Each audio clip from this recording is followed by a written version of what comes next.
Amigos, yo realmente felicito el interés que tienen ustedes de conocer, de saber, de enterarse más, para que puedan contribuir a esta temática que venimos difundiendo en este proyecto de difundir lo que significa la responsabilidad social universitaria.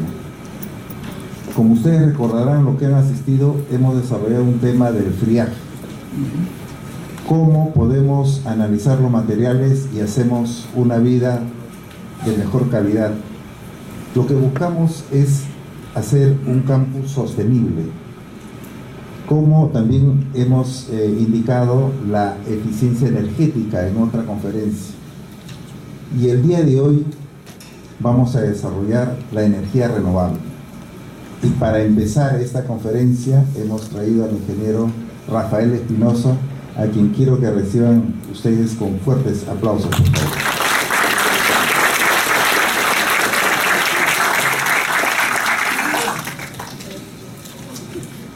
Buenas tardes y muchas gracias por la oportunidad de conversar un poco sobre el tema de la energía en general y las energías renovables en particular. Y me han comprometido a hacer esta charla sobre las energías renovables en la matriz energética peruana, ¿no? Y entonces he preparado una información de la gran cantidad de información que hay alrededor de este tema y espero que naturalmente sea más que del agrado de interés de ustedes, ¿no? Y en esa dirección entonces vamos a conversar. Si alguien tiene alguna consulta durante la charla podría interrumpir sin ningún problema. Voy a empezar presentando un poquito al Centro de Energías Renovables. Yo soy profesor de la Facultad de Ingeniería Mecánica desde hace casi 40 años que estoy aquí en la universidad. Dirijo el Centro de Energías Renovables, que es una organización que se formó desde hace unos 30 y tantos años también, somos del siglo pasado, ¿no? Y nos hemos dedicado siempre a la promoción de la tecnología sobre las energías renovables, mayormente solar, 90 y tantos % solar, porque es el recurso que más tenemos en el Perú y es el recurso más versátil entre los renovables. Y desde el año 2000 somos un centro que dependemos directamente del rectorado, y con la nueva legislación universitaria del año 2014 somos uno de varios institutos de investigación especializada en la Universidad Nacional de Ingeniería, ¿no? Y por ese motivo tenemos ahora un compromiso más serio con la universidad, con la academia, con la sociedad, de hacer más investigación que la que hemos venido haciendo hasta ahora, ¿no? Investigación aplicada. Y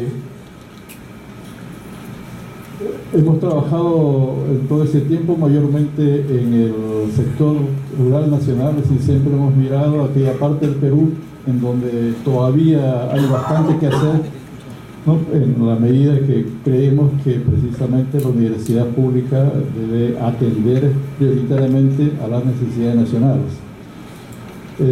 Esta es una imagen de un albergue bioclimático que está construido y funcionando en la comunidad de San Francisco Rey Mina, Vilcabamba, Ayacucho, que fue producto de un proyecto, ¿no? Mejorando su ambiente interior con técnicas bioclimáticas que prácticamente metemos el sol dentro de la vivienda y luego se evita que este salga, ¿no? Esta es una fotografía algo reciente, es un grupo de gente de la universidad, estudiantes y profesores de la Universidad de España. Esto está dentro de la uni, frente a la puerta de la Secretaría General del Pabellón Central, donde está la Facultad de Ingeniería Mecánica. Ahí en el jardín hay una instalación que parece un mueble, una mesa, una banca, tal vez se sentará alguna vez, y a eso se le ha llamado ecocargador solar, ¿no? Es un módulo de promoción de las energías renovables, tiene medio kilovatio de potencia fotovoltaica, y sobre la mesa hay 7 tomacorrientes en donde ustedes pueden ir, descansar, conversar y mientras tanto cargar su celular, su laptop, etcétera, etcétera, ¿no? Con energía eléctrica que entra a la red y sale de la red. Y aquí hay algunas otras fotografías de toda la actividad que tenemos en el CER. Como le digo, también hacemos promociones como las actuales. Y pues nuestra oficina está en el segundo piso del pabellón central, B1260, en donde podemos, para quien tenga algún interés, conversar más detalladamente sobre alguna temática, ¿no? Bien, dicho eso, entonces voy a pasar a meterme al tema que me han comprometido en desarrollar, sobre las energías renovables en la matriz energética del Perú. Y me gustaría saber si alguien o cuántos de ustedes tienen muy claro el concepto de la matriz energética. ¿Quiénes saben qué es la matriz energética? ¿Pueden levantar la mano? Bien, la mayoría no lo sabe, ¿no? ¿Y por qué la matriz energética? Entonces me voy a permitir hacer una introducción tal vez muy simple, disculpen si los ofendo con la simpleza, pero me parece interesante ver esto, ¿no? Es una imagen que está representando el curso de las fuentes de energía desde que están en la forma en que la naturaleza nos las provee hasta los momentos en que usamos nosotros esa energía de alguna manera, ¿no? Por ejemplo, ahora estoy usando un proyector, hay energía luminosa, hay energía luminosa de las lámparas, ¿no? Se genera energía térmica por efectos secundarios y todo tiene su origen en la naturaleza, ¿no? La naturaleza formó el petróleo, formó el gas natural, formó el carbón, formó el sol ayudó a todas esas cosas, el viento, etc. Hay una cantidad de fuentes de energía naturales que luego nosotros nos encargamos de darles la forma final que queremos, ¿no? De luz, de calor, de etcétera, y naturalmente en ese trayecto desde que tomamos la energía de la naturaleza hasta que la usamos hay una serie de transformaciones que generan pérdidas, ¿no? Se ha comentado acá el tema de la eficiencia energética y tenemos que buscar eso, la eficiencia energética, pero también la racionalidad energética, ¿no? Y dentro del concepto de racionalidad energética se incluye el utilizar las fuentes de energía de las cuales disponemos más, ¿no? Si tenemos más energía hidráulica como fuente natural, pues deberíamos preocuparnos en transformar más esa energía hidráulica en la energía final que queremos y no alguna otra fuente de la que tenemos menos, ¿no? Algunas fuentes necesitan varios procesos de transformación. Por ejemplo, si hablamos del petróleo, el petróleo tiene que extraerse, tiene que pasar necesariamente por una refinería, y de la refinería salen varias formas de energía, la gasolina, el queroseno, el GLP, etc. Puede suceder una segunda transformación para generar energía eléctrica y después de varias transformaciones recién la tenemos acá en uso. Hay otra fuente más directa, por ejemplo la energía solar. La energía solar la tenemos todos los días en el cielo y la podemos usar directamente sin requerir muchos artefactos para su transformación y tener el calor, electricidad o lo que quiera que sea, ¿no? Y entonces es bien importante y bien interesante meterse un poquito en todo este sistema, ¿no? Por supuesto, dependiendo de la orientación, especialidad y gusto que tengamos, para primero conocer un poco, saber que estamos allá, ¿no? Saber que somos partícipes de toda esta dinámica y darnos cuenta si estamos contribuyendo a que esta dinámica sea buena, sea eficaz, sea eficiente, sea limpia, ¿no? Y por supuesto no genere o no contribuya a que el universo, la Tierra, nuestra casa universal, se siga degradando, ¿no? Como hasta ahora lo hemos hecho. El término de energías renovables, por ejemplo, está ligado a esos conceptos. ¿Por qué se le llama energía renovable, ¿no? Renovable es porque la velocidad con que la naturaleza genera esa energía es muchísimas veces mayor a la velocidad con que el hombre gasta esa energía, ¿no? La naturaleza formó el petróleo, se tardó millones de años, ¿no? Y nosotros en 200 o 250 años casi nos lo estamos acabando, y no solo nos lo estamos acabando, sino que hemos generado que nuestro medio ambiente se deteriore grandemente, ¿eh? No es renovable, ¿no? Todos los días, todo el año cae una cantidad de sol sobre la Tierra y al año siguiente otra cantidad de igual, y cada año la misma cantidad y la misma cantidad. Igual pasa con el viento, igual pasa con las aguas, con ligeras variaciones, pero siempre lo vamos a tener ahí, ¿no? Entonces es una energía que naturalmente se renueva, sola, nada más tenemos que usarla y saber usarla, ¿verdad? Y a eso debemos tender. Las otras fuentes de energía no son renovables, el gas natural, el carbón, el petróleo, se van a acabar, ¿no? Se van a acabar necesariamente. Y pues entonces siempre es interesante, como decía, meterse a ese campo, y esta imagen es un poco más técnica que la anterior, ¿no? Aquí hay nombres: energía primaria, carbón, petróleo, gas natural, uranio, etcétera. Las renovables, hidráulica, biomasa, solar, centro de transformación, una refinería, una hidroeléctrica, la energía final. La energía que tenemos en los tomacorrientes, por ejemplo, lo llamamos energía final. Llega como electricidad después de una serie de transformaciones, ¿no?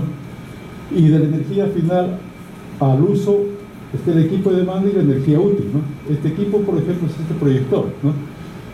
Si ahora está llegando al tomacorriente 100 unidades de energía y hacemos este montaje para tener esta oportunidad de transmitir información. La cantidad de energía que efectivamente necesitamos para esto no van a ser esas 100 unidades, tal vez son 50, entonces estaríamos haciendo este uso final al 50% de eficiencia, ¿no? Y tenemos que buscar entonces que esa eficiencia de uso en la que los usuarios participamos directamente y que en esta etapa sea siempre lo más alta posible, ¿no? Como usuarios finales nosotros no tenemos oportunidad de participar, salvo de un profesional que trabaje ahí, por supuesto, en toda la primera gran parte de las transformaciones energéticas, ¿no? Es decir, alguien que trabaje en una hidroeléctrica, una termoeléctrica, en una refinería, etcétera, naturalmente por su función profesional está trabajando ahí, pero tal vez tampoco tiene oportunidad de mejorar los procesos, ¿no? En cambio, como usuarios finales, nosotros sí tenemos todos los días, todos los minutos, todos los segundos oportunidad de usar mejor energía, ¿no? ¿Por qué acá hay tanta lámpara en el techo? ¿En este momento necesitamos tanta luz? Tal vez no, ¿no es cierto? Entonces podríamos apagarlas y estamos contribuyendo al tema de eficiencia energética, ¿no? Igualmente, cada vez las tecnologías mejoran, hay alternativas de uso y siempre será posible, ¿no?, mejorar este concepto de energía útil para contribuir al menor gasto de energía. Contribuir al menor gasto de energía en esta etapa significa disminuir la presión sobre la naturaleza, ¿no?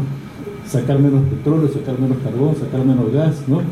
Usar mejor el sol. Y naturalmente en todos esos procesos hay pérdidas, hay calentamientos, hay contaminación, hay polución. Todo eso disminuye y de esa forma estamos contribuyendo a tener un hogar universal mucho mejor, ¿no? Es importante entonces también que tengamos con más claridad el concepto de energía útil, ¿no? La energía útil es la cantidad de energía que finalmente me hace falta para contribuir a la satisfacción de una necesidad. Ahorita necesitamos un proyector de energía útil, es la cantidad de radiación que está allá, ¿no?, respecto de la que llega por tomar corriente. Y ese concepto de energía útil compromete 3 factores, ¿no? El uso, por ejemplo, la proyección, la fuente, en este caso es electricidad, en el punto final, en el origen puede ser cualquiera, y el equipo, ¿no?, este proyector, la calidad del proyector, etcétera, etcétera. Una buena combinación de eso pues me permiten a mí tener la mayor cantidad de energía útil con el menor gasto de energía final, ¿no? En la lámina siguiente vamos a ver un ejemplo muy típico, muy clásico, ¿no? Es una taza de café o de taza de agua que necesita 24 calorías para tenerla al gusto de tomarse, ¿no?, un café calientito. Si yo uso un microondas para tener estas 24 calorías, invierto 28 calorías en el microondas porque tiene 85% de eficiencia. Solo perdí 15. Si uso una cocina de GLP, tiene eficiencia 45%, estoy usando 53 calorías para el mismo fin. Estoy perdiendo más. Y si uso el fogón tradicional de leña, que todavía infortunadamente se sigue usando en muchas partes del Perú, la eficiencia es apenas 10% o menos. Entonces consumo 240 para al final tener al menos 24, ¿no? Esta es la energía útil y esta es la energía final.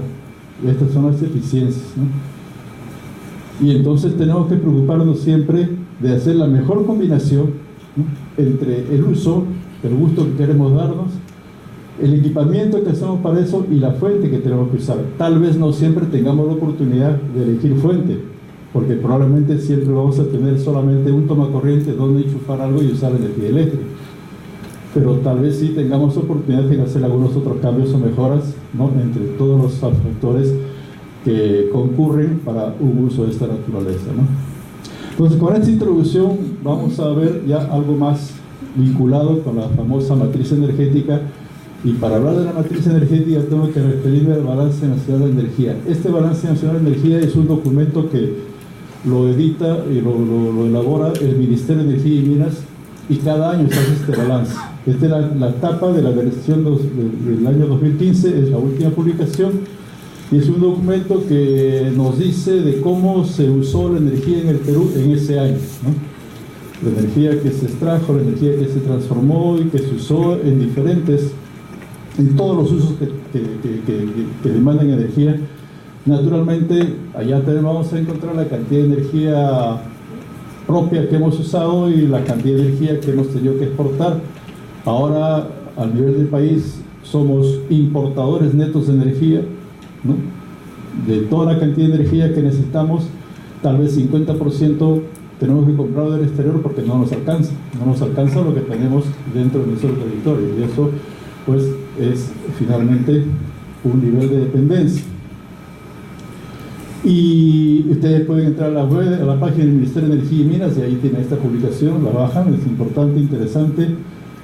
Y esta es la imagen de la famosa matriz energética, ¿no? El término matriz, que se usa y que se asocia a figuras que no tienen nada que ver con una matriz, se origina en este resultado, ¿no? Donde en las filas está la actividad sobre las fuentes de energía, como puede ser producción, importación, exportación, transformaciones, usos en los sectores productivos, y en cada columna está el tipo o fuente de energía, ¿no?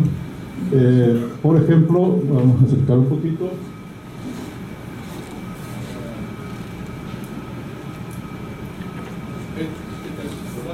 Esta es la columna de energía solar y esta es la columna de energía eólica, ¿no? Y los números indican las cantidades de... Gracias. Decía que tenemos acá la columna de energía solar y la columna de energía eólica, ¿no? Que son los tipos de energía, digamos, más representativos de energías renovables. También tenemos la columna de la leña y biomasa, la biomasa de energía renovable, bosta y yareta. La bosta es el estiércol seco del ganado vacuno, y la yareta es una planta de altura oleaginosa que se usa todavía para cocción, ¿no? El bagazo de la caña que se usa, y entonces la leña, la bosta y yareta, el bagazo, la solar y la eólica son las fuentes de energía renovables, ¿no? Y están en la matriz energética. Y si queremos tener alguna idea de la magnitud de influencia, uso, etcétera, nada más tendríamos que comparar las cantidades. Yo leo acá en solar, por ejemplo, una cantidad que es 1901, y el petróleo leo 122.000, ¿no? Me da la idea de la cantidad de petróleo que estamos usando y la cantidad de solar, ¿no? Es todavía muy pequeñito, ¿no?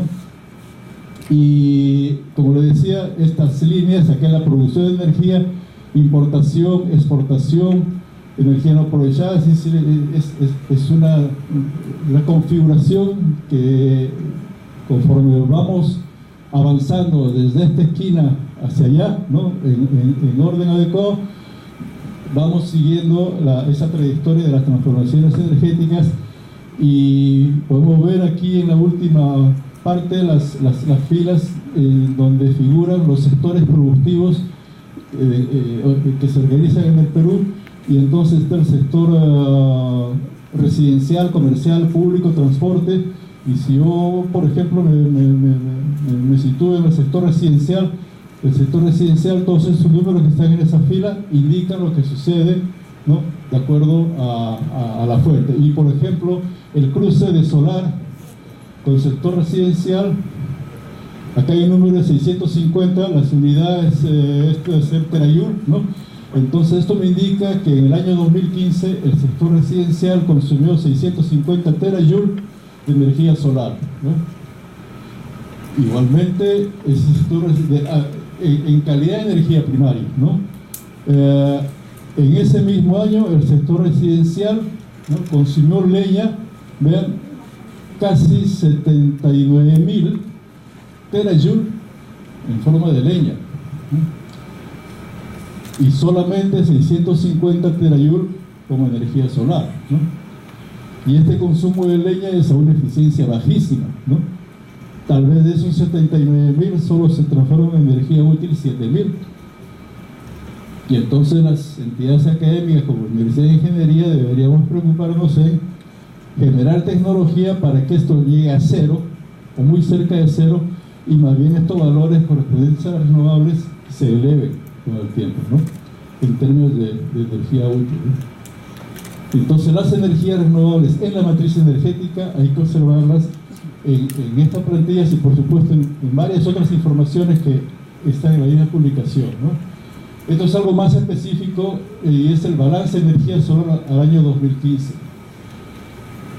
solar térmica y solar fotovoltaica. El solar usada para calor, típicamente calentamiento de agua, y solar fotovoltaico para generar electricidad. Y entonces se ha producido 292 unidades que deben seguir siendo terajoule, bueno, este gigavatio hora, ¿no? 292 en térmico, 236 en solar. De esto solar 236, 230, los paréntesis indican que eso se transformó en energía eléctrica, ¿no? Las otras 6 unidades de fotovoltaico se usaron directamente, y pues acá podemos ver entonces ya asociados a las unidades correspondientes las magnitudes, y como digo, comparar estas magnitudes con las que corresponden a otras fuentes, y ahí tenemos una idea de qué tan importante es el consumo de energías renovables, ¿no? En el nivel del Perú. Esta es la biomasa, la leña, la yareta, el bagazo, el carbón vegetal, ¿no? El consumo de leña todavía sigue siendo excesivo en el Perú, y como le digo, es un consumo que genera polución, genera depredación, y naturalmente es reflejo todavía de un nivel de desarrollo relativo escaso, ¿no? Y esta es la famosa figura que es más difundida como la matriz energética, ¿no? Si los ministros hablan de la matriz, presenten esta figura, donde es una síntesis de todo lo anterior, ¿no?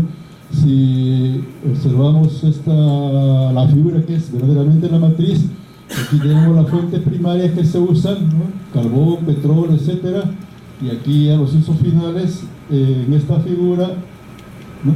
Aquí a la izquierda están las fuentes primarias, petróleo más líquido, gas natural. Estos son los recursos de energía renovable. En esta figura, los recursos de energía renovable consideran energía solar y biomasa, leña, bosta, yareta y bagazo, ¿no? Y el porcentaje, el nivel de energía primaria es apenas el 11%, ¿no? El 11%, y el 91% siguen siendo las otras energías, mayormente las energías de origen fósil. Seguimos siendo casi 50% dependientes de las energías de origen fósil, ¿no? Petróleo y gas natural, y el otro en generación eléctrica, el otro es la hidroenergía, ¿no?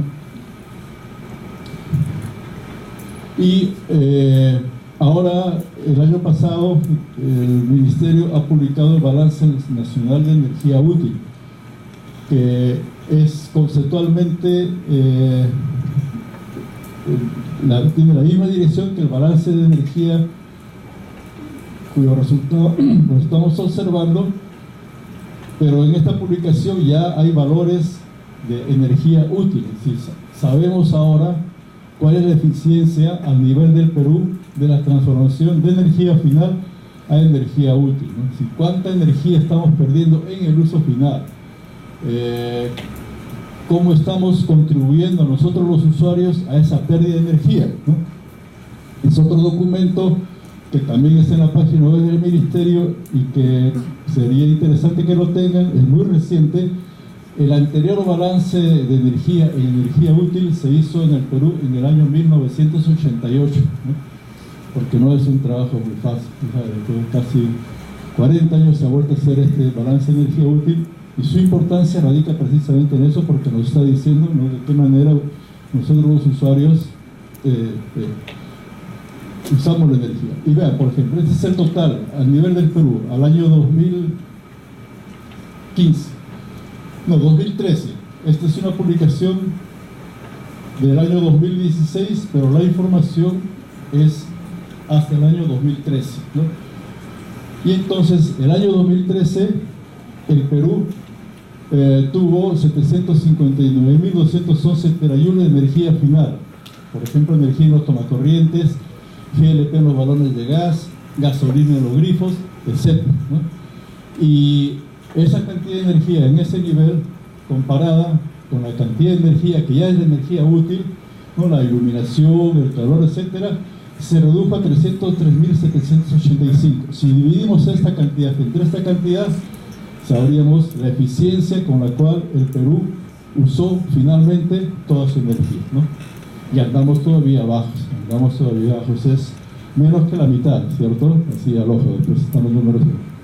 Y entonces, en este salto es donde sí podemos contribuir nosotros a mejorar este rendimiento, ¿no? Porque es precisamente el momento del uso final de todos los artefactos, lámparas, computadoras, en fin, todo lo que tenemos a mano, cocinas, ¿no? Tal vez en la casa está la cocina quemando gas y la ventana de la cocina para tener menos calor está abierta y el viento se lleva un montón de calor que podría usarse, ¿no? Mejor en la cocción de los alimentos. Entonces, hay muchas formas en las que se puede contribuir al ahorro de energía, ¿no? Y aquí los parciales ya son los sectores industria, minero, en todos los casos, por supuesto, hay diferencia entre los... Son valores porcentuales, estos porcentajes se aplican a esas cifras y ya podemos saber en magnitudes energéticas cuánto se consume en el sector residencial, en el industrial, etc., ¿no? Aquí es una tablita del mismo documento, tal vez no vean los números, pero es el uso de energía solar para el calentamiento de agua en la costa, en la sierra, en la selva, en el norte, en el centro, en el sur. Y del total, acá está el total, ¿no? El total de la cantidad de hogares que usan energía solar, nada más el 1,5% al nivel del Perú, ¿no? O sea, casi nada, ¿no? Y esto puede usarse, ¿no? Lima no es el mejor ejemplo para el uso de energía solar, porque el clima del invierno es pésimo, por supuesto. Pero aún con el clima pésimo que tenemos en Lima, es rentable usar una terma solar en lugar de la terma eléctrica, porque la inversión se paga en 5 o 6 años y dura 20. Pero si vamos a Arequipa, vamos a Puno, esa misma terma solar, la inversión se paga tal vez en año y medio o 2 años, ¿no? Porque el sol es potente. Pero en cualquier parte del Perú esa inversión resulta rentable, ¿no? Y reemplazar una terma eléctrica pues es una de las mejores cosas que se puede hacer. Esto es consumo de energía neta por hogar, ¿no? Consumo intrajoule, el gigajoule, perdón, por hogar, ¿no? En términos de energía útil. Y aquí está ya las comparaciones de consumo final y consumo final de energía, es energía neta, energía útil. Aquí están los totales anteriores que vimos, por ejemplo, energía neta en el año 2013, 759.211, la útil en ese año 303.000, ¿a qué eficiencia? 40%. En el año 2013 hemos perdido 60% de energía solamente en el salto de final a útil. Y eso puede mejorarse. Podría llegarse a 60-65% como esos países un poco más desarrollados, ¿no? En el año 88 esta cantidad estuvo en 34%. Hemos mejorado solamente 6 puntos en casi 40 años, ¿no? Es poquísimo, ¿no? Es poquísimo. Y como repito, allá sí nosotros los usuarios finales podemos contribuir a que esto mejore, ¿no? Las barras ya es información análoga por fuentes, ¿no? Ustedes pueden verla después con más detenimiento, esa presentación que hay aquí, las fuentes se ven en la página del ministerio y entonces todo el mundo puede tener acceso a eso, ¿no? Estas son algunas comparaciones más. Tendencia a los consumos per cápita de energía neta y útil, de la balance de energía útil, 85, 88, el año 85, el año 88, el año 2013. Ese consumo por cabeza, o sea, se divide la cantidad total que se consume en el Perú entre la cantidad total de habitantes, de energía neta y energía útil, ¿no? Energía neta y energía útil, comparando el año 85 al año 2013, ¿no? Es un índice que no mejora mucho, ¿no? Aquí se integra el índice de desarrollo humano. El índice de desarrollo humano es un valor, un indicador que se lo calcula, tiene un concepto generalizado en el mundo y es un indicador un poquito más representativo del desarrollo. Incluye factores de salud, factores de educación, factor de vivienda. Y claro, se supone que si en un país el consumo de energía va subiendo, entonces el índice de desarrollo humano debería ir subiendo y eso indicaría que el mayor consumo de energía está redundando el rollo, ¿no? Y eso se ve acá hasta el 2013, en que ha subido el consumo de energía y el índice de desarrollo humano también ha subido, ¿no? El consumo de energía por cabeza, por ejemplo, en el Perú, o el consumo el PBI per cápita, la riqueza nacional que se genera en el Perú, la cantidad de dólares en total que el Perú genera en un año, dividido entre la cantidad de habitantes que somos, está ya relativamente elevado. La cifra creo que es del orden de $5.000, y como es un indicador, entonces para los ojos de los países, de los organismos de ayuda internacional, el Perú es un país que ya no nos merece ayuda, ya no necesita ayuda, ya no podemos hablar, con lo que no es totalmente cierto, por supuesto, ¿no? Porque hay mucha desigualdad, y eso lo sabemos todos, ¿no? Esta es la comparación de eficiencias por fuentes de energía. El Perú, las barras azules; Brasil, las barras rojas; República Dominicana, las barras verdes; y Paraguay, las últimas barras un poquito más intensas, ¿no?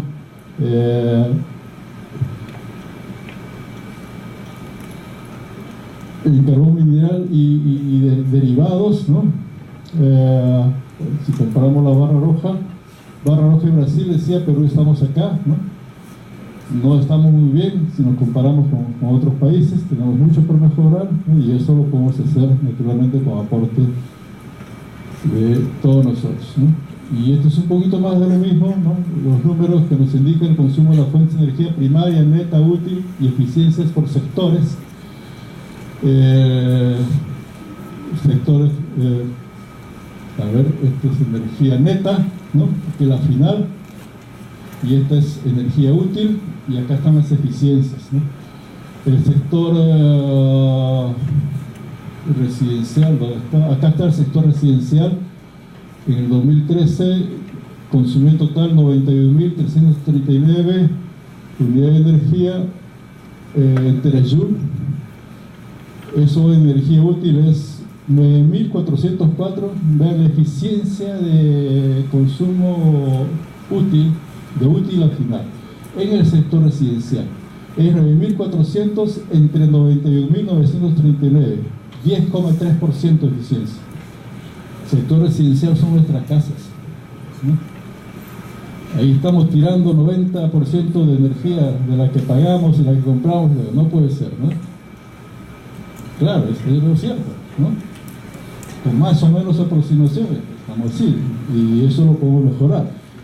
El sector industria, bueno, a lo mejor tiene 40% de eficiencia, es el más alto, ¿sí? Otros son bajos, 29% es transporte. Bueno, el transporte todos sabemos, ¿no? Que no es un sector económico. Entonces hay mucho espacio para trabajar, ¿no? Para producir, y naturalmente creo que tenemos nosotros, particularmente como ingenieros que somos, la responsabilidad de avanzar en esto, ¿no? Voy a terminar mostrando las imágenes de las instalaciones fotovoltaicas en el Perú, ¿no? Hay, como se dice acá, tenemos nosotros en este momento 4 plantas de generación eléctrica en base fotovoltaica en el sur del Perú, ¿no? 4 de 20 megavatios, una de 16, y están en construcción 184 megavatios, ¿no? Y en el sur, ¿por qué? Porque acá está esta zona del sur del Perú, es una de las 6 mejores zonas soleadas a nivel del mundo, ¿no? Hay potencia solar en abundancia. Después hay 2,5 megavatios en instalaciones rurales, es decir, pequeñas instalaciones de casa por casa, de potencias que van entre 50 vatios y 100 vatios por casa, ¿no? Son programas de electrificación rural, y el gobierno está impulsando un programa que alcanzaría hasta 15 megavatios. Pero tenemos un montón de sol en todo el Perú, y naturalmente nos queda la tarea de hacer esa transformación, ¿no? Este es el mapa solar del Perú, mapa medio, ¿vean, no? Esto es puro sol, y me muestro los paneles fotovoltaicos, y este es el mapa del sistema interconectado nacional, las líneas eléctricas, y pues nada más está la incógnita de qué hacer para la mayor cantidad de esta energía solar, transformarla en energía eléctrica o en energía térmica para uso directo, ¿no? Tarea de nosotros. Muy bien, termino con esta imagen. ¿Qué flor es esta? La cantuta, la flor nacional del Perú, ¿no? El paisaje es Puno, el lago Titicaca, entre 1800 metros de altura sobre el nivel del mar. Y esta frase tenganla presente: lo que no se define no se puede medir, lo que no se mide no se puede mejorar, y lo que no se mejora se degrada siempre, ¿no? ¿Verdad, José? Muchas gracias.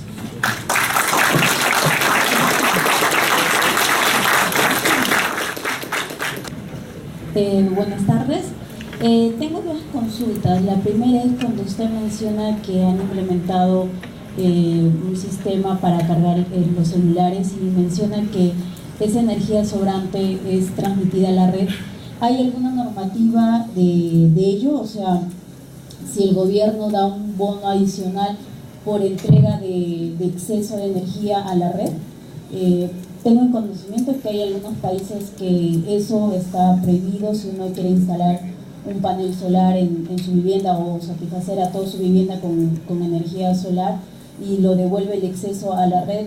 Me parece que, bueno, está prohibido. Creo que en Alemania ya se estaba dando un tema de bonificación en cuanto a ello. Y mi segunda pregunta era respecto a lo que estaba mencionando del balance energético, que decía que, bueno, daba muchos índices de muchas viviendas que estaban abastecidas con el sistema solar. ¿Esa energía fue satisfecha por la planta que viene de Tacna o por la planta de Moquegua? Bien, la primera pregunta tiene que ver con la opción de usar o transformar cualquier fuente de energía renovable en la forma de energía que nosotros necesitamos en el hogar, ¿no? Puede ser una termo solar o termoeléctrica, típicamente es para electricidad. En el Perú se promulgó un decreto legislativo en el mes de septiembre del año 2015 y ese decreto legislativo autoriza a cualquier persona, natural o jurídica, a hacer una instalación de generación eléctrica en su techo, generar para su consumo y el excedente negociarlo con el proveedor de energía, ¿no? Para Lima sería el del norte o el del sur. Y se dio 120 días de plazo para que se elabore el reglamento correspondiente de ese decreto legislativo y hasta la fecha no hay nada, ¿no? No hay reglamento y entonces no se puede usar, uno no puede apoyarse absolutamente en ese reglamento. Pero lo que sí se puede hacer, ¿no?, es generar energía eléctrica en su casa sin exceder al consumo mensual que uno tiene. Es decir, que la energía eléctrica no salga a la red pública, ¿no? Aquí en la UNI tenemos el ecocargador, que es apenas de medio kilovatio. Delante del CETIC hay un sistema de 3 kilovatios que está generando hace 4 años y está inyectando energía eléctrica a las instalaciones del CETIC. Y desde hace un año tenemos otro en el sector A0 de la UNI, al costado del Colegio Mercedes Cabello Carbonera, ¿no? Y ahí tenemos otro sistema de 3,5 kilovatios que también está inyectando y por supuesto a nosotros nos sirve para experimentación, ¿no? Pero si yo consumo en mi casa, por ejemplo, 300 kilovatios hora de electricidad al mes, puedo instalar un sistema fotovoltaico que me genere 200, ¿no? Y ya dejo de pagarle 200 a la empresa eléctrica. La factura al mes va a ser un poco menor y no estoy invadiendo la red pública, espacio prohibido y eso no es ilegal. Podría instalarlo, sí, como menciona, pero no excediéndome a los límites. Justo había al visto, consumo propio. claro, justo había visto que hay una empresa que se llama Entelín, algo así, que había instalado, o sea, menciona de que todo es la vivienda con el tema solar y que retribuye a la red. Entonces estaría haciendo lo que se menciona, no hay un convenio todavía. Todavía no. Ahora, tal vez pueda ser que individualmente yo toco la puerta del NOR, por ejemplo, y le digo, quiero instalar un sistema, pongámonos de acuerdo, ¿no? Le voy a vender tanto y de pronto la negociación es favorable, ¿no? Pero eso, pues, cada uno no lo va a hacer, ¿no? Claro, es algo un poco imposible que una gran empresa pueda hacer caso a una familia. Yo le menciono... Y la segunda parte de su pregunta era sobre las plantas que generan energía eléctrica en el sur, en Moquegua, Tacna y Arequipa. Las 4 en total son 96 megavatios. Eso se inyecta al sistema interconectado nacional, ¿no? Y se mezcla con toda la energía eléctrica que se genera de las otras formas. Y cada vez es imposible, salvo que sea una línea dedicada, ¿no?, decir que yo estoy consumiendo acá la energía que estoy generando en Santa Rosa, en Lima, por ejemplo, en Ventanilla o en Chilca, ¿no? Es como una red de ríos, ¿no? Al final viene el agua y el producto también. Es lo que van a hacer para el 2018. Creo que hay otra planta y una empresa italiana que creo que se va a sumar a estas 4 que usted menciona. lo mismo haría. Hay en marcha hay 148 megavatios más que van a interconectarse. Y aparte hay una empresa italiana que tiene un contrato con el gobierno más bien para instalar 150.000 pequeños sistemas fotovoltaicos en otras 150.000 casas rurales, que son sistemas muy pequeñitos, ¿no? De 50 a 100 vatios y que sirven para el consumo de esas viviendas rurales, ¿no? Bueno, terminando, solamente le comento que hay una provincia de Argentina, Salta, que sí está haciendo este intercambio de entrega de energía, ¿no? De exceso a la red, ¿no? Entonces, sí, me no parece solo algo en Salta, muy México lo tiene hace tiempo, ¿no? El intercambio 1 a 1, Chile ya lo está haciendo también, sí, ¿no? Así como Estados, vean, en el año 2010 entró en funcionamiento la última planta de 20 megavatios, hacíamos 80 megavatios solares y prontito iba a entrar a 16, hacíamos 96 megavatios y pues eso nos hizo, digamos, contentos porque llegamos al tope en Latinoamérica, éramos el país de más potencia fotovoltaica instalada, ¿no? Sin embargo, ahora ya estamos un poquito abajo, ¿no? Y nada más que Chile ya está llegando a 800 o 900 megavatios instalados en solar y con planes a futuro como para abastecer a toda Latinoamérica, ¿no? Entonces, hay muchos otros factores un poco fuera de nuestro control que determinan la preferencia por una u otra fuente, ¿no? Y el ejemplo es este reglamento, no sale porque hay pugna de intereses, ¿no? Usted manifiesta que somos importadores netos de energía, aproximadamente el 50% del total de su consumo. Si pudiera comentar al respecto.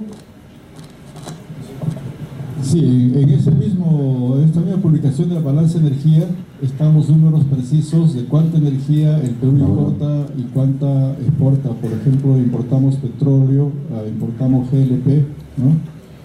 Y si se hace la suma total, al final somos casi 50% dependientes de la energía que viene del exterior, ¿no? Petróleo hace muchos años que somos importadores de crudo, ¿no? y de diésel. El otro problema que tenemos es que las refinerías que tenemos en el Perú no tienen la calidad como para procesar el petróleo y tener los derivados adecuados, ¿eh? Pero al margen de eso, no nos alcanza la energía propia, la cantidad de petróleo que tenemos, la cantidad de gas natural. Si sumamos todo eso y lo comparamos con el consumo, nos falta, y hay que comprar de fuera, ¿no? Buenas tardes, ingeniero. Gracias por la exposición. A un buen programa de utilización, pues, se ve la necesidad de profesionales. Quería saber qué recomendaciones da usted dentro de su experiencia a un profesional que desee especializarse en ese campo. Hace falta mucha actividad de promoción y difusión de estas alternativas, ¿no? Aunque parezca mentira, acá en nuestra misma universidad la mayoría de estudiantes, profesores o la gente que estamos acá no conoce estas alternativas, ¿no? Cosas tan paradójicas, para decirlo de alguna manera, que para mi punto de vista, por ejemplo, podría estar equivocado, y si alguien de la Facultad de Ingeniería Eléctrica está acá, que me rectifique. La Facultad de Ingeniería Eléctrica y Electrónica no tiene en su currículum un curso de generación de energía eléctrica con fuentes renovables, es un curso obligatorio. Mi Facultad de Ingeniería Mecánica igual, hay un curso electivo de fuentes de energía renovables. Se matricula un estudiante, dos estudiantes, hay que cerrarlo, ¿no? Y debería ser obligatorio. Hay cosas que cambiar desde abajo, ¿no? Y invertir en conocer, por ejemplo, este tipo de charlas tendrían que ser más frecuentes. Hay gente, proponernos hacer las cosas, es decir, mejorar todo ese interés, ¿no? En concreto, aparte de eso, en la Facultad de Ciencias tiene un programa de segunda especialización profesional. Se dice energía solar, pero se ve todas las fuentes de energía, ¿no? Antiguamente ha tenido mucha demanda, últimamente ya no. Hay más competencia y afortunadamente las expectativas de los estudiantes miran otros sectores, ¿no? Es explicable, por supuesto, pero creo que la mayoría de estudiantes, cuando está por terminar, está mirando dónde puede ganar más dinero porque se necesita, ¿no? Eso es una realidad también, no es absolutamente criticable. Pero creo que es posible de hacer un cierto ordenamiento, porque también se puede hacer negocio con las energías renovables, ¿no? No es un campo que sea vedado para ganar dinero, si queremos hablarlo así, ¿no? Buenas tardes, ingeniero. Yo quisiera preguntar con respecto a lo que decía. Quisiera saber si esas actividades dentro de la matriz energética. Y la otra pregunta sería, ¿mediante qué tipos de proyectos podría fomentarse este tipo de energía? Ya, la energía geotérmica está medianamente cuantificada en cuanto a recursos en el Perú.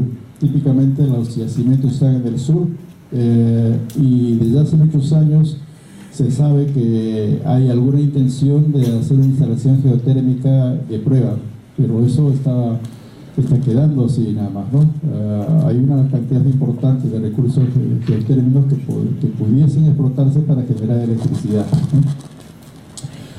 Su segunda pregunta era con qué tipo de proyectos, en principio proyectos de promoción y difusión. Y acá en la universidad casi todas las facultades pueden incorporar en su currícula cursos de energías renovables, ¿no?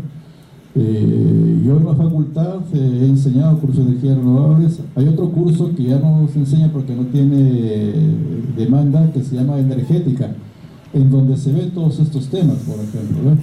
Y ese curso debería ser para todas las facultades. Es decir, la energía es un elemento transversal, ¿no?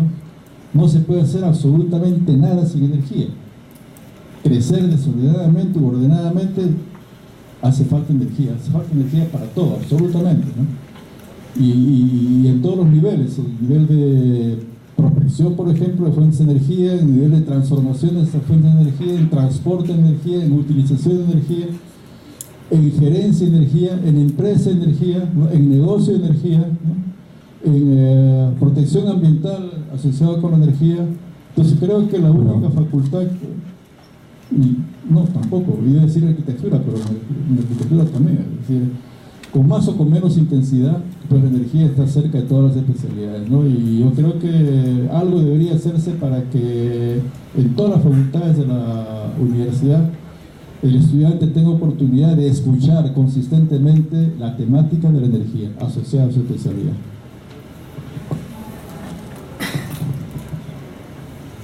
Señor Espinosa, tengo mucha satisfacción dirigirme directamente a su persona como fundador de la Universidad de Ingeniería que tengo el orgullo de tenerlo.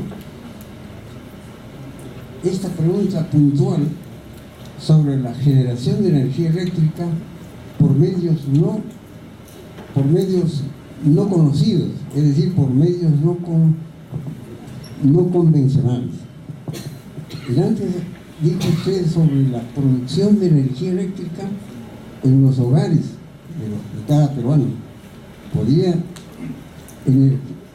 Podríamos producir energía eléctrica por medios conocidos, como la eólica, como la solar, como el petróleo, la térmica, etc. Pero no sabemos cómo producir energía eléctrica por medios no conocidos, es decir, no convencionales. Y es mi inquietud investigar sobre este terreno y nos aconsejaría usted, ingeniero, alguno de esos medios no conocidos. Si alguno de ustedes han visto La Guerra de los Mundos, H.G. Wells se imaginó que por medio de esos rayos que producen esas naves interplanetarias podría destruirse ingentes cantidades de energía orgánica con solo un rasguño de su energía. Tan es así, podríamos llegar al átomo y a las moléculas que componen los organismos humanos o extrahumanos para llevar a cabo esta clase de energía. Pero si esta energía tan fantástica, que por ahora es fantasía, podría usarse para medios positivos, para la educación y turismo a distancia, por ejemplo. Quisiera esos consejos de parte suya. Muchas gracias. Bien, al punto en que estamos del desarrollo tecnológico mundial, hay fuentes de energía clasificadas como convencionales y no convencionales o renovables. Y en este último tema están la solar, eólica, biomasa, por lo que no tienen en general en el mundo tradición de uso, ¿no? En algunos usos puntuales sí hay tradición de uso. Por ejemplo, energía solar para calentar agua en Arequipa se usa hace casi 100 años, ¿no? Entonces esa energía para allá es convencional porque se la usa de mucho tiempo. Para otros campos no. Y puede haber algunas formas de generar energía como las que usted ha mencionado, con algunos, sobre la base de algún fenómeno que de pronto aparece por ahí y genera un poco de energía, y naturalmente eso sería parte o consecuencia de insertar programas de estudio de energía en todas las especialidades, y a alguien se le puede ocurrir algo, ¿no? Indudablemente. Y yo no estoy en capacidad de señalarle con todo detalle de concepto de todas esas formas otras de generación de energía, porque no he tenido oportunidad de aprenderlas, ¿eh? Pero seguramente las hay. Pero en el contexto energético y para un mejor uso de la energía y de la tecnología y un mejor vivir para todo el mundo, es decir, no solamente está el tema de usar la fuente de energía que sea la más recomendable, sino también usar la tecnología más recomendable, ¿no? Como el ejemplo, como la lámina que vimos ahí, energía útil, ¿no? Se comparaba tres tecnologías muy conocidas, el microondas, la GLP y el fogón de leña. Pero ahora, por ejemplo, la tecnología que progresa en todos los sentidos nos pone a disposición equipos de consumo que nos ayudan a consumir menos energía.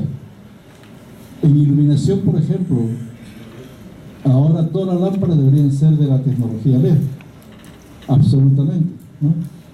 Y todavía tenemos por ahí algunas incandescentes, ¿no?, que consumen mucha energía y para lo mismo. Los fluorescentes rectos, ¿no?, esos ya no deberían usarse. Si seguimos con líneas fluorescentes, que sean los compactos, ¿no? O el LED puede consumir el 10% de la cantidad de energía que consumen las lámparas tradicionales, ¿no? O equipos de mejor consumo. En los últimos días hemos sido casi todos testigos a través de las noticias y de lo que se dice, ¿no?, de la información que deben llevar consigo los productos en general para que revelen lo que verdaderamente son. Por un lado está el tema alimenticio, pero por otro lado está el tema de eficiencia, ¿no? Y hay una etiqueta de eficiencia energética que se usa en muchos países del mundo, que debe venir adosada o pegada en los artefactos eléctricos que nosotros compramos. Y debería ser que si yo voy a comprar un refrigerador a cualquier negocio, el refrigerador debe tener pegada la etiqueta de eficiencia energética, ¿no?, en un lugar visible, de manera que yo como cliente voy a saber cuál es el rendimiento de ese equipo. Igual de lámparas, y de hace muchos años yo he pertenecido a comités de normas técnicas y unos colegas de por acá también, y se ha llegado a establecer esos índices, pero no se ha llegado a materializar la etiqueta porque al comerciante no le conviene, ¿no? Y entonces hay algunas realidades que lamentablemente todavía tienen bastante fuerza en el futuro. Consulta.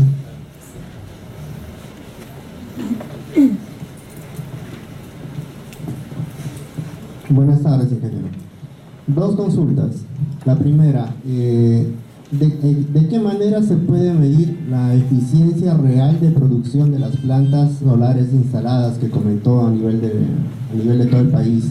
Porque sabemos que las condiciones climatológicas del Perú son diversas, tanto así que hay lugares en que es nublado muchos días. En caso de la selva, las lluvias son constantes casi todos los días y no hay cielo abierto para recibir energía solar. Yo ya estuve en algunos departamentos del Perú donde tuve ese problema con repetidoras de radios, donde trabajaban con paneles solares y las baterías no cargaban, no era suficiente para poder suministrar energía eléctrica a los equipos. Ahora, la segunda pregunta era, considerando tanta información por internet de energías alternativas, diferentes soluciones, diferentes maneras de obtener energía eléctrica, ¿la Universidad de Ingeniería apoya algún emprendimiento o algo referencial a nuevas maneras de obtener energías alternativas que no son actualmente aplicadas? Le respondo primero a su segunda pregunta, y para mí es no. Nosotros somos el Centro de Energía Renovable y venimos haciendo lo que podemos hacer desde 30 años. Pero recién ahora, con esta nueva administración, la universidad está mirando lo que estamos haciendo y tiene un interés real de reforzar nuestra actividad. Antes de eso, hemos hecho lo que se nos ha ocurrido hacer. Si queremos lo que se nos dio la gana, ¿no? Y nunca nadie nos dijo si era lo correcto, lo incorrecto, lo adecuado, lo oportuno, etcétera. Simplemente se nos ocurrió hacer eso porque se nos ocurrió hacer, ¿eh? ¿Pudo ser mejor? Tal vez sí, ¿eh? Pero lo cierto es que no hay una política. Yo le pregunto con seguridad al decano de mi facultad, no está aquí, pero si está, va la pregunta, ¿no? ¿Qué plan de desarrollo tiene la Facultad de Ingeniería Mecánica en tema energético para los 130 días? Ninguno, ni en ese tema ni en otro. Y así tal vez sea nuestra realidad, ¿no? No lo hace quien lo debe hacer y no lo reclama quien lo debe reclamar. Los estudiantes deberían reclamar todas esas cosas, ¿no? Por ejemplo, su primera pregunta respecto a la eficiencia. En general, la eficiencia energética se la calcula dividiendo lo que uno produce entre lo que uno consume, ¿no? Yo tengo este artefacto, ingresa una cantidad de energía y sale otra, por ejemplo, energía eléctrica, y sale esta lumínica, calculo la cantidad de acá, la divido entre la cantidad de acá, y esa es la eficiencia y siempre es menor que 1, ¿no? Ahora, en su pregunta usted ha mencionado, por ejemplo, que las baterías no suministraban la suficiente cantidad de energía para el uso que querían, ¿no? Ahí hay otro tema de la batería propiamente dicha, que nada tiene que ver con energía solar, porque yo puedo hacer una instalación, ¿no? Calculo muy bien la cantidad de paneles solares que genero, pero no calculo bien las baterías, o no compré las baterías que debería comprar. Y con baterías hay que tener mucho cuidado, porque vean, las baterías en general todas, en particular las bromo-ácido, que son las de mayor uso, yo voy a comprar una batería al mercado y la compro por su capacidad, ¿no? En matemática fotovoltaica uno se refiere a los amperios hora.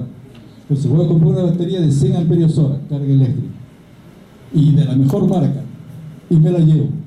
Yo puedo estar absolutamente seguro que esa batería no tiene 100 amperios hora de carga eléctrica. La tuvo cuando salió de fábrica. Y de la salida de fábrica hasta el uso pasaron 2, 3, 4, 5, 6, 7 meses.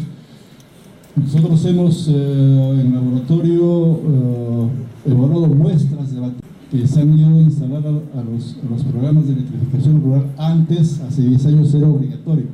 Hoy día nada pasa por un control de calidad. Los 150.000 sistemas fotovoltaicos que va a instalar esa empresa italiana, ni siquiera un tornillo se ha sometido a un proceso de control de calidad. Y eso no debe ser, ¿no?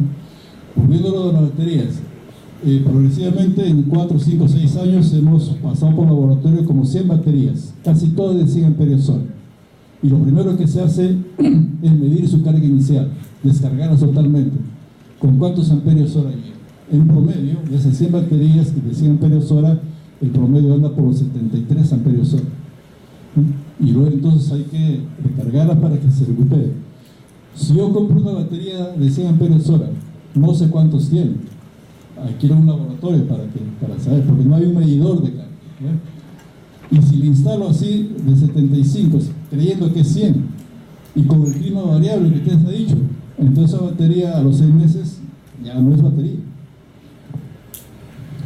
Correcto, ingeniero. El tema va que no es tanto la batería, sino de que la incidencia de la radiación solar que hace posible que el panel solar, que emite más o menos unos 100 watts por metro cuadrado, no va a generar los 100 watts por metro cuadrado al momento, porque hay poca radiación solar. Ese es el punto. Pero alrededor de ese punto, ¿no? Hay desconocimiento técnico, ¿eh? Por ejemplo, ninguna instalación con energías renovables, solar, eólica, de la biomasa, hidráulica, etcétera, es 100% confiable. Ahora sí. Eso es absoluto, y eso es lo que hay que decir. Si usted le pide una instalación solar, yo le voy a decir, esta instalación le va a rendir así. ¿no? Porque puede haber un día nublado. Hoy día hay sol pleno, al día siguiente de repente es nublado, ¿no? Y no genera. Si yo quiero 100% de confiabilidad, tengo que poner un grupo de apoyo, ¿no? Un grupo de apoyo. Para cuando no haya sol, no haya viento, ¿no? Entre grupo y no tengo ningún problema, ¿no? El otro son esos valores que se manejan. Por ejemplo, el señor dice de 100 vatios por metro cuadrado. Eso es mentira. Es un estimado porque considerando la carga solar actual que se registra... Tampoco es un estimado, es un mal estimado, lo siento, es un mal estimado, yo le digo. Porque la potencia nominal, la potencia que representa la capacidad o magnitud de los paneles solares que voy a comprar, efectivamente tiene esa potencia, pero solamente si a ese módulo le está llegando el sol de mejor calidad. Si la temperatura de su celda es 25 grados centígrados y tiene una determinada inclinación, que son las condiciones estándar de medida, y eso jamás en realidad se va a dar. Yo como comprador sé que eso es así, ¿no? Yo compro un módulo de 100 vatios, pero yo sé que ese módulo nunca me va a dar 100 vatios. Eso es una verdad técnica, ¿no? Ese es el aproximado considerando los cálculos que se puede visualizar ahí en los cálculos de la NASA para los paneles solares de los satélites. Porque teóricamente debería estar llegando a la Tierra a 1.36 kilowatts más o menos por metro cuadrado. Pero cuando pasa a la atmósfera se pierde todo eso y estamos solamente con el casi 10% de aprovechamiento de esa cantidad. En el techo de la atmósfera la potencia solar es de aproximadamente 1.360 vatios por metro cuadrado, 1,30 o 1,4 kilovatios por metro cuadrado. Pero no aprovechable por el panel, solamente el 20-30%. Eso es en el techo de la atmósfera. Sí. Al nivel de la Tierra no es 10%. Porque pierde por la ionosfera y la contaminación ambiental. Puede perder 10%, 15%. En Puno podemos tener una radiación solar a mediodía de 1.250 vatios por metro cuadrado, o sea, 1,25 kilovatios contra 1,4 el techo de la atmósfera. En Lima podemos tener 600, 700 vatios porque la atmósfera no es así, ¿eh? Pero todo eso se sabe. Quien diseña, quien calcula, quien cuantifica o hace una instalación fotovoltaica, sabe todo eso. Y al cliente hay que decirle la verdad. Exacto. Lo que pasa es que, vean, configurar, montar un sistema fotovoltaico es muy simple, porque no hay nada que fabricar, es plug and play, ¿no? Comprar y enchufar. Y hay mucho negocio. Todo lo que se vende en Paruro no tiene garantía y lo venden así, por así, ¿no? Para controles, eso es cierto, y se engaña, lamentablemente se engaña al usuario, y al usuario yo le estoy vendiendo esto de 100 y no va a tener 100. Ese es el tema de fondo, y no la tecnología ni el clima. Correcto, ingeniero. Más bien una aclaración con respecto a la segunda pregunta que me respondió. El punto iba de que no era referencia a que si están enseñando en la universidad, sino si apoyaban a los que tenían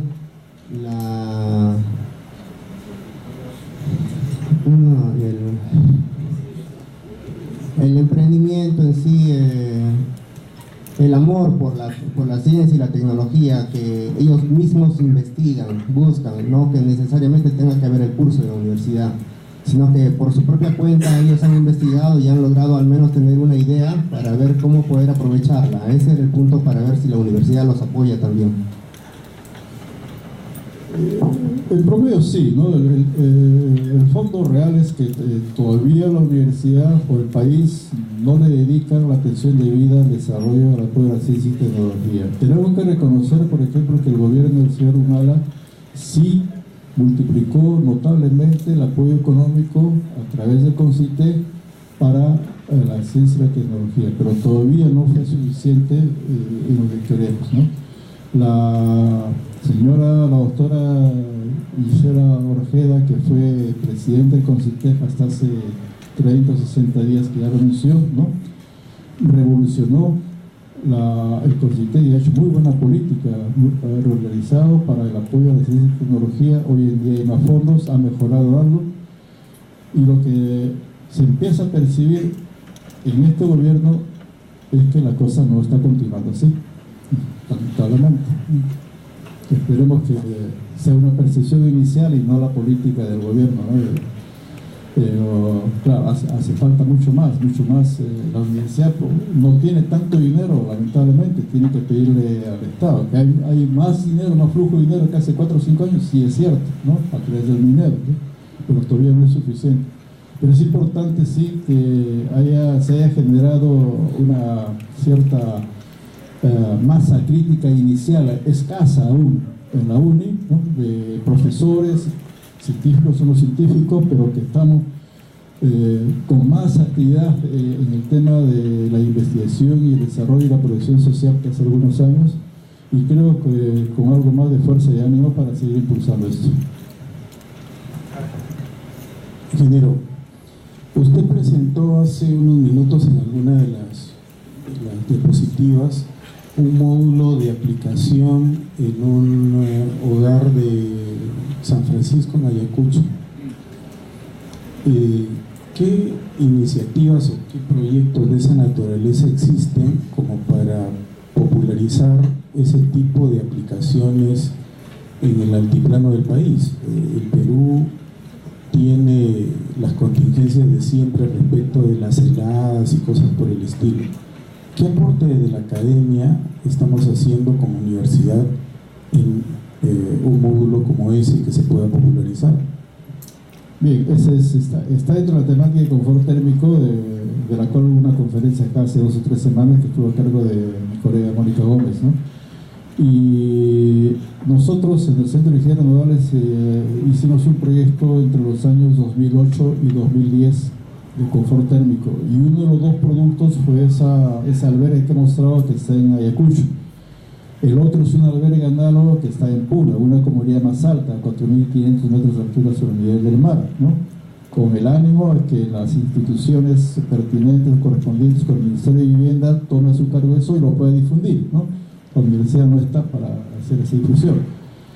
Y hicimos mucha difusión de los resultados, algún eco hubo, y en el año 2010 el Ministerio de Vivienda nos encargó al hacer un estudio similar para hacerlo en Huancavelica, en la provincia de Huaytará, e hicimos durante un año ese estudio. Igual se construyó y se instaló estos albergues, se comparó, y toda esa tecnología fue para el Ministerio de Vivienda, y la tiene. Lo que no ha podido hacer el Ministerio de Vivienda es esa etapa de réplica, ¿no? Para el punto de vista le ha faltado capacidad de gestión, ¿no? Porque en el trayecto han aparecido, por ejemplo, el Ministerio de Vivienda tiene un programa de apoyo al ámbito rural, algo así, ¿no? Que si uno lee por ahí noticias, dice que ha construido 1.100 o algo así de casas térmicas, le llaman, por ejemplo. Esas casas son habitaciones de casi 4 por 4 metros, nada más, sin servicio higiénico, sin nada. En paralelo, tiene un programa de saneamiento ambiental o cosas parecidas que está instalando letrinas en el sector rural. Y esas oficinas estaban el año pasado en el mismo piso, físicamente hablando, del Ministerio de Vivienda, pero no conversaban entre ellas. Esa habitación de casi 100 metros cuadrados le costaba 21.000 soles por unidad, y tal vez la letrina 5 o 7.000 soles, ¿no? Con esa suma de dinero se podía hacer la verga esa, ¿no? Por ejemplo, cosas así. Han aparecido, por fortuna, ¿no? Por un lado, algunas instituciones que también están haciendo esa tarea, y del otro lado, el Ministerio de Educación, por ejemplo, hace poco lanzó un programa de la plataforma Heladas para mejorar térmicamente a las escuelas rurales, ¿no? Y tuvimos 2 o 3 reuniones entre la gente que estamos metidas en esto, y por coincidencia, Innovate Perú hace un mes hizo una convocatoria para cualquier institución pública, privada o grupo de investigación en el Perú, para que elabore propuestas que ayuden a mejorar la resiliencia del Perú, ¿no? Sobre todo producto de estos desastres que hay, ¿no? Y hemos presentado nosotros una propuesta justo el día de ayer, hoy día se sorpresa, lo presentamos ayer, y como nosotros otras instituciones, para trabajar en escuelas rurales de altura, ¿no? Para nuestro caso hemos elegido el distrito de Yanaquiwa, que está en la provincia de Condesuyos, en Arequipa, y ahí vamos a trabajar en 3 escuelas Y el plan del ministerio es una configuración de propuesta interesante, porque no solamente tenemos que decir físicamente esto se puede mejorar así, sino también hay que decir, aparte de que se puede mejorar así, cuál es el procedimiento, qué debería hacer el ministerio en términos de procedimientos y cosas para que eso se replique después a nivel de todo el Perú, ¿no? Pues al menos me parece que por lo menos en términos programáticos, ¿no?, es una oportunidad llevada con un poco más de organicidad. Una especie de aporte respecto de lo que usted decía, y no es que este tipo de iniciativas que parten de un grupo de investigadores o de profesionales desde la universidad, eso no se puede consolidar en un plan de este tipo de investigaciones en la propia facultad. O sea, me sorprende, no sé cómo es que sí se da que ustedes salgan hacia entidades, agencias estatales a proponerles estas cosas y esto no esté debidamente programado desde la facultad. No entendería cómo funciona. Pues yo tampoco entiendo.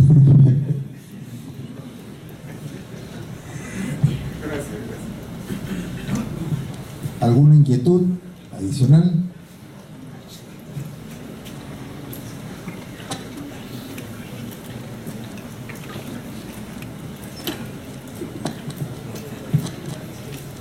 Primera vuelta, buenas tardes, ante todo. Soy estudiante de la carrera de Ingeniería de Transportes. Mi duda es que en sí el sector transporte es uno de los sectores que más contribuye o más es el captador de energía a nivel global, igualmente en el Perú.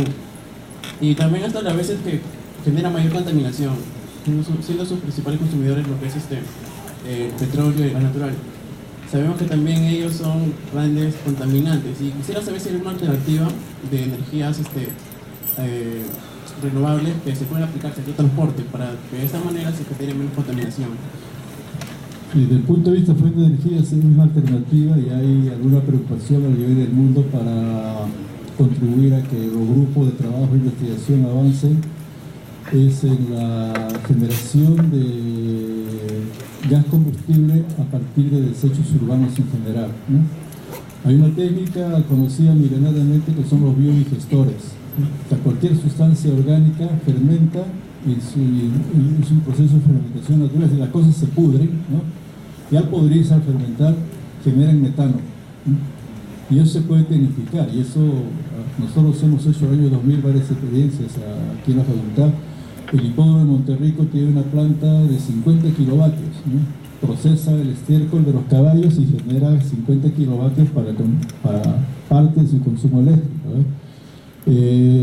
Toda esta dinámica de las subastas de energía que desde el 2010 funciona en el Perú, una empresa hizo una propuesta para usar el relleno sanitario de Guaycoloro.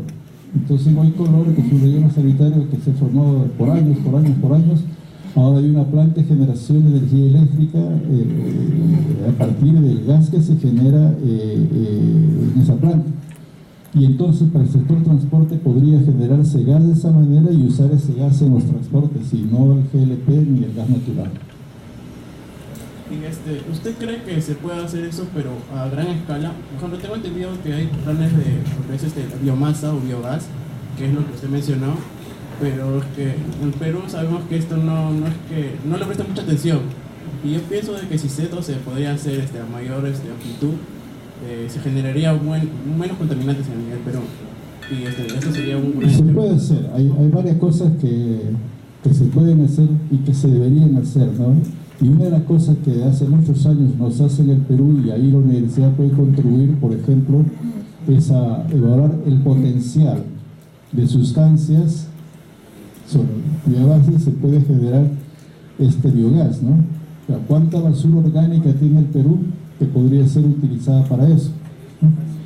¿Cuántas aguas hervidas hay en el Perú que pueden generarse para eso? En el año 95, cuando fue rector el arquitecto Javier Sota, se construyó la planta de tratamiento de agua que tiene la UNI, el Citral, un poquito más allá del 6000, ¿cierto? Esa planta procesa las aguas hervidas de la población que la tenemos en los cerros, a la espalda de la UNI. Y se mejora el agua al punto de ser usada para riego, no para consumo humano. Todos los jardines de la UNI se riegan con esa agua. y de 2 o 3 distritos aledaños. Como el dispositivo técnico que empieza a purificar esa agua es un digestor de flujo continuo, y como subproducto tiene el metano. Y en el año 98 el ingeniero Alfredo Oliveros, mi colega y antiguo maestro, hizo un pequeño proyecto de investigación ahí en la misma planta ancestral, instaló un generador comercial de 3 kilovatios y demostró que con ese metano residual podía generar algunos kilovatios de energía eléctrica, ¿no? Y ese es un poquito de agua. ¿Cuántas más aguas servidas se generan en el Perú, ¿no? Pero nosotros como universidad deberíamos contribuir a identificar todas esas opciones, calcular potenciales y presionar a través de soluciones, ¿no?, a los organismos correspondientes. Muchas gracias. ¿No hay más consultas?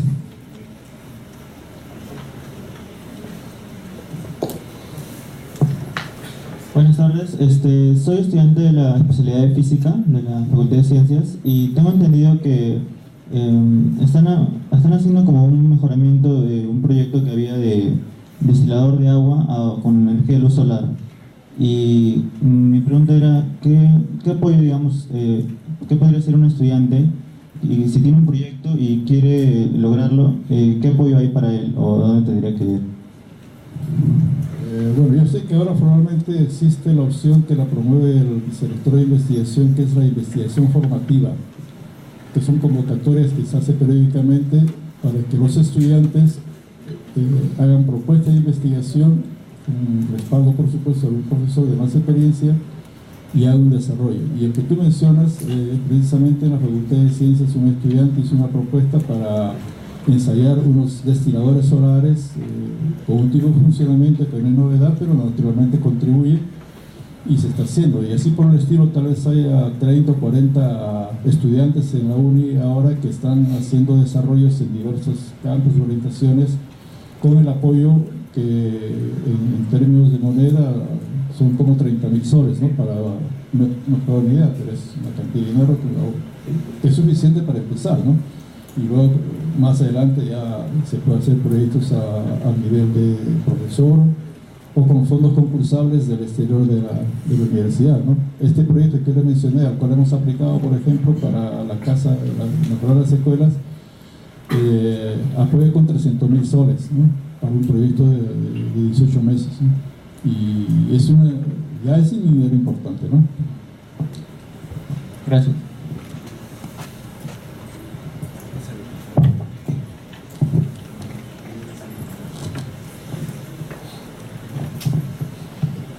Ingeniero, buenas tardes. Quería hacer una consulta. ¿Cuál es su opinión técnica sobre el proyecto que a inicio de febrero se formó denominado GEAUNI, ¿no?, que tenía como objetivo de generar una planta, una central que se llama eólica y solar en la UNI de 20 megavatios? ¿Y cuál sería, por ejemplo, me supongo que para obtener una potencia de 20 megavatios sería bastante el área requerida para los paneles solares, que se tenía planeado más o menos en el cerro de la UNI y anexado también en la parte de la escuela de ejército, la parte de atrás, ¿no? Sí conozco esa intención y la hemos cuestionado. Para mi punto de vista, algunos colegas, es una barbaridad técnica, ¿no? Porque primero, por ejemplo, 1 megavatio de paneles solares instalados pegaditos uno con otro, que no se hace en la práctica porque hay que dejar espacio para mantenimiento. 1 megavatio necesita 10.000 metros cuadrados, 1 hectárea, ¿sí?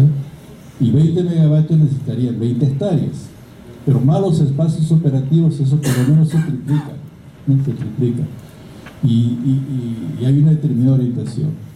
Aparte de eso, vas a generar 20 megavatios y eso tiene que inyectarse al sistema interconectado. ¿Cómo vas a pasar una línea de transmisión de 66 kV desde la UNI al sistema interconectado, ¿no?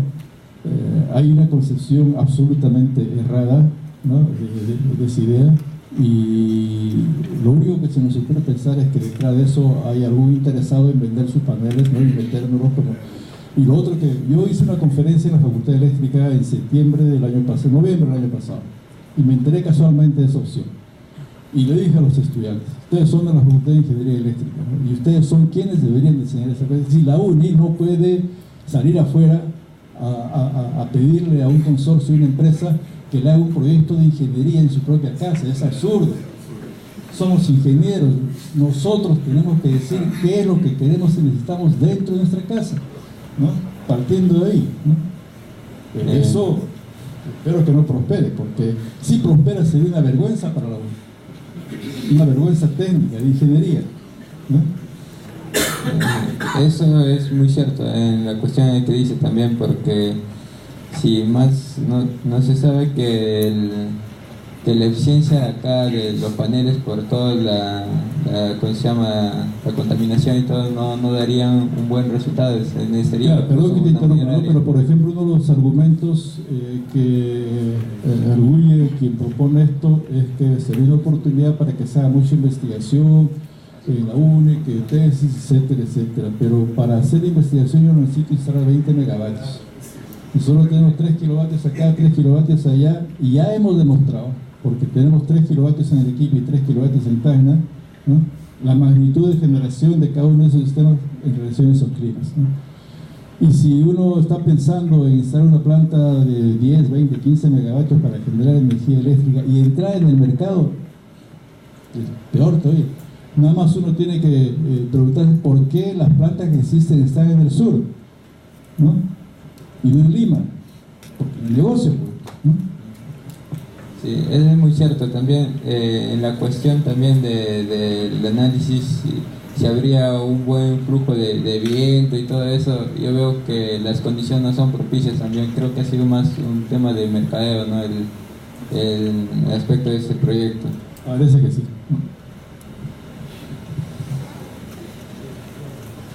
Ingeniero, muy buenas tardes.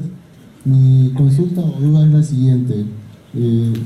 ¿Hay algún lugar acá en la universidad o de repente con más experiencia en el mundo, en Europa, por ejemplo, que tiene ya muchos años con respecto al Perú, con respecto a las energías renovables?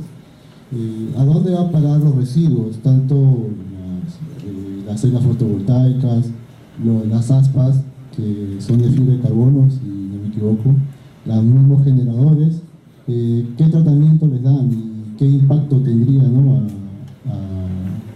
a no darle también, ¿no? Esa es muy buena pregunta, y para la Facultad de Ingeniería Ambiental pues, es una tarea potencial, ¿no? En el proceso de la energía fotovoltaica, las baterías son un tema muy delicado, ¿no? Porque son es el punto crítico de la tecnología y es absolutamente contaminante, ¿no? Y hay que tomar previsiones. Pero los paneles fotovoltaicos también. Entonces la energía fotovoltaica es limpia en su uso, pero no es precisamente limpia en la etapa de fabricación de esos paneles, ¿no? Y por otro lado, hoy día sí, desde hace algunos años ya hay una preocupación mundial por qué hacer con los módulos fotovoltaicos que empiezan a morir, entre comillas, ¿no? Se vienen instalando hace 40, 50 años con un tiempo de vida de 20, 25 años. Entonces en este momento ya hay una cantidad inmensa de módulos fotovoltaicos que ya no sirven, ¿no? Entonces, si se echan números, es increíble, ¿no? Los millones de toneladas de esos módulos que es una basura, ¿no? ¿Y qué se va a hacer con eso? Entonces, recién está madurando la tecnología de reutilización, es decir, que vuelvan a procesarse, que entren a fábrica, ¿no? Hay una filosofía en materia de producción, y no solo de módulos fotovoltaicos, que digamos que una con dos corrientes o dos, ¿no? Orientaciones. Una se identifica como de la cuna a la tumba y otra, ¿no? De la cuna a la cuna. Es decir, la idea ahora es, claro, si yo produzco esto, tengo que producirlo de tal manera que cuando termine, yo lo recojo por partes, ¿no? Reciclaje, ¿no? No es precisamente un reciclaje, no es un reciclaje. Es volver a utilizar los materiales en lo mismo, ¿no?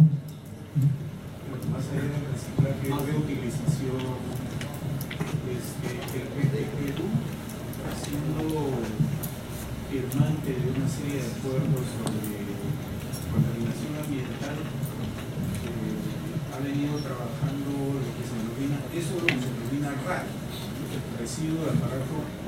residuo de aparato eléctrico y electrónico. Desafortunadamente todo este trabajo se le encargó a DIGESA. DIGESA ha certificado a algunas empresas que trabajan frente al sector privado y al sector público para recoger esos denominados RAEs. Sin embargo, ha sido bien pobre hasta ahora, sobre todo el monitoreo y la supervisión de parte de DIGESA, ¿no? Porque uno, por ejemplo, en equipos computacionales o en equipos telefónicos, lo que usted decía, las empresas ahora están preocupadas en el tema de aparatos telefónicos, a brindarle la oportunidad de que una vez que no te sirva, tú tienes un tacho que lo vas y lo devuelves, ¿no?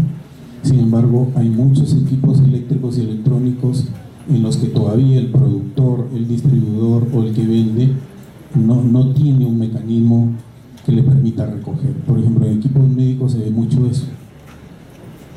Y basura electrónica de este tipo puede ser altamente contaminante, por ejemplo, en el caso de radiaciones ionizantes y no ionizantes, ¿no?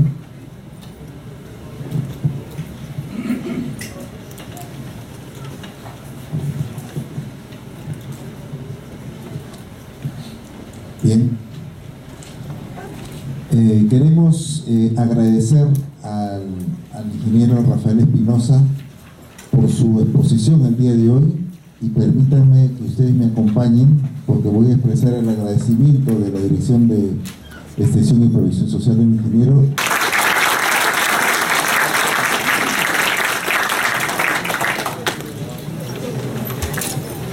Gracias por su asistencia.